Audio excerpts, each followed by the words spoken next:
સુરેન્દ્રનગરના લીંબડીમાં એસબીઆઈ બેંકના એટીએમમાં ચોરીની ઘટના સામે આવી છે. તસ્કરો એટીએમ મશીનમાંથી રોકડ લઈને ફરાર થઈ ગયા હતા. રોકડ ભરેલી પેટીને જ તસ્કરો ઉઠાવી ગયા હતા.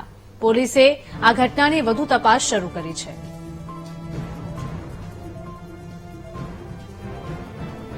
સંવાદદાતા સચિન જોડાઈ ગયા છે ફોનલાઈન પર વધુ અપડેટ સાથે. સચિન, જણાવશો કે એટીએમ મશીનમાંથી આખી પૈસાની પેટી જ ઉઠાવી ગયા હતા. કેટલા તસ્કરો આવ્યા હતા અને કઈ દિશા તરફ ગયા હતા? જો વાત કરવામાં આવે તો લીંબડી બસ સ્ટેન્ડ રોડ ઉપર આવેલા એસબીઆઈ એટીએમમાં અજાણ્યા શખ્સો દ્વારા ચોરીનો બનાવ બન્યો હતો.